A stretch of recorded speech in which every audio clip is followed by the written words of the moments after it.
Hablemos Clara. Hoy en Buen Día recibimos a Leonardo Padura.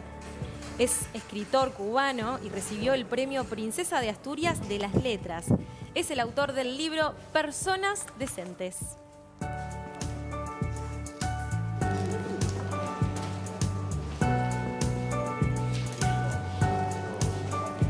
Su nueva novela y una nueva novela de esta saga fantástica que inclusive ya ha tenido hasta su propia serie, como es la serie dedicada a Mario Conde, este detective. ¿Cómo estás, Leonardo? Un gusto recibirte. Bien, buenos días.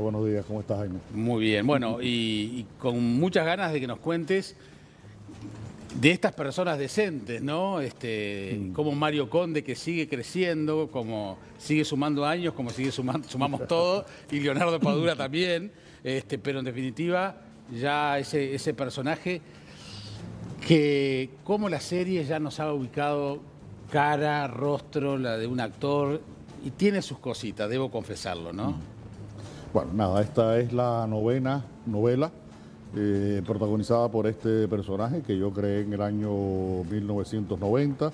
La primera novela se publicó en el año 91 en México, una pequeña editorial de México, y bueno, desde entonces, a partir de ahí, escribí las 4 primeras que forman parte de una tetralogía. Todas ocurren en el año 1989. La cuarta, este personaje deja la policía y a partir de ahí empieza a vivir de la compra y venta de libros viejos, un negocio que floreció en la Cuba de la crisis de los años 90.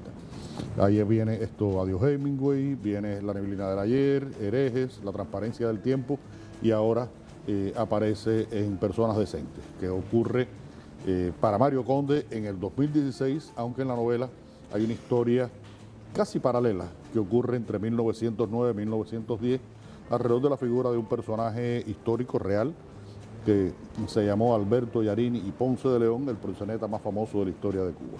Y esas dos historias ocurren en La Habana, ocurren crímenes en 1910, crímenes en el 2016, Conde investiga los del 2016, y tiene una relación muy especial con la historia que ocurre en 1909-1910.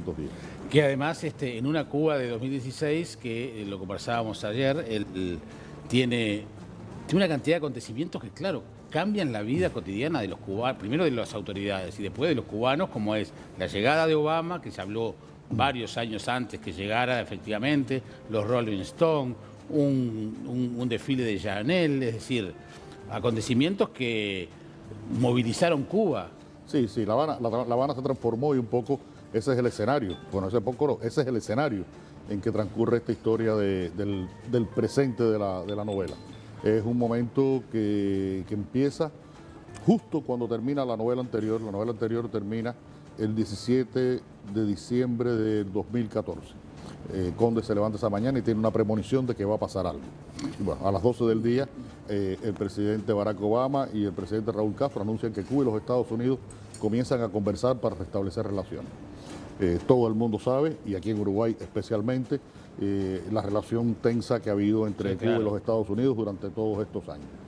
Se conversa, se restablecen relaciones en el 2015, Obama viene en el 2016 y hay una gran efervescencia en La Habana. Muchas esperanzas de que cosas cambiaran. De hecho, cambiaron muchas cosas en ese momento. Se abrieron muchos pequeños negocios, restaurantes, hostales. Los dueños de los autos norteamericanos viejos le cortaban el techo y los hacían descapotables para pasear turistas. Se mueve el dinero, la gente viajaba, había intercambios culturales, académicos, religiosos. Lo que Cuba no había vivido 50 años. No, esto era una efervescencia. Mira, yo vi algo que yo pensé que jamás iba a ver. En Cuba, cuando la gente se iba para los Estados Unidos, pasó una historia con un tío mío que se fue en el año 68. Era como si la gente muriera. Esa gente ya dejaba de existir. Y yo vi en esa época personas decirme me voy esta tarde en el vuelo de las 5 de American o de Southwest a Miami porque voy a comer en Miami. Mañana sábado me voy a pasar el día en Los Cayos. El domingo voy a Disney World y el lunes por la mañana regreso en el primer vuelo para ir a trabajar. Eso era como lo imposible. Entonces, te podrás imaginar el nivel de efervescencia. El mismo hecho de que Rolling Stone vengan a Cuba, imagínate que aquí en la novela yo lo cuento, mi iniciación en esa música se produjo con un disco casi artesanal que se hacían, le llamábamos placas, que era como una capa de vinilo que se ponía sobre un soporte rígido en el que se grababan algunas canciones por unos métodos casi mágicos, casi mágicos. Ahí yo oí por primera vez a los Beatles. Y estaban, bueno, esos discos no existían en Cuba, su música estaba prácticamente prohibida, a veces se oye, a veces no se oye, en fin, pero no era normal. Y de pronto tener un concierto de Rolling Stone en La Habana, te podrás imaginar lo que significó para muchísima gente, ¿no? Y después lo otro que está muy presente en la novela, porque tiene que ver con la historia de uno de los personajes, que es el tema de la represión cultural. Que en Uruguay, yo te comentaba también, en Uruguay, digamos, el tema de la cultura tuvo en su momento a intelectuales de nivel continental como defensores del régimen cubano, cuando en definitiva también digamos, se escondía esa parte de la represión a intelectuales en Cuba. Mira, como siempre pasa en este tipo de situaciones, en un país como Cuba, hay cosas que ocurren y uno levemente se entera de ellas, o incluso no te enteras, y cuando pasa el tiempo es como si no hubieran ocurrido. Este fenómeno fue un periodo muy prolongado durante los años 70 en el que fueron marginados muchísimos intelectuales. Se le llamaban procesos de parametración. Oye tú qué palabrita es. Porque si no cumplías determinados parámetros no podías ser un intelectual visible, un docente en ejercicio, y te marginaban. Y podía ser porque por sospechas de que fueras homosexual, por ejemplo, porque tuvieras creencias religiosas, porque no pensaras con una cierta afinidad con una ortodoxia, y ahí cayeron muchas figuras, y he mencionado en estos días repetidamente dos nombres porque son referenciales, que son el caso de José Lezama Lima, el autor de Paradiso, y Virgilio Piñera, el creador del teatro moderno cubano, de La Isla en Peso, ese poema grandioso sobre la insularidad cubana. Ellos dos mueren en ese ostracismo, sin volver a ser mencionados, sin volver a ser publicados, sin ningún reconocimiento.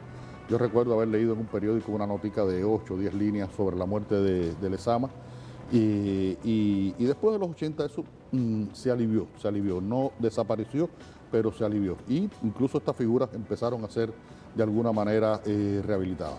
Y esta novela cuenta la historia de un represor cultural de los años 70. Es un personaje que en la novela se llama Reinaldo Quevedo, aparece muerto al principio de la historia, y como hay todo este movimiento en La Habana, pues el antiguo compañero de Conde le pide a Conde, adelántame esta investigación. Y Conde, que no es policía, empieza esa investigación y se va develando quién es este hombre y cuáles fueron sus métodos de represión. Y con esto hago un ejercicio de rescate de una memoria, Jaime, porque yo creo que es importante, hay que superar el pasado, hay que incluso perdonar, pero tampoco se puede olvidar. Yo creo que es importante y nunca se pidió, creo que nunca se ha pedido una disculpa pública a aquellos que fueron marginados e incluso muy humillados en ese periodo. ¿Vivís en Cuba? ¿Vivís cómodo en Cuba? ¿Te sentís cómodo? Yo me siento muy centrado en Cuba. Tengo muchas dificultades como cualquier ciudadano cubano. Hace poco en mi casa, por ejemplo, un día descubrimos por la mañana que nos habían robado el motor para subir el agua a los tanques, y eso ha significado una tragedia, porque conseguir otro motor para el agua en Cuba es un gran problema.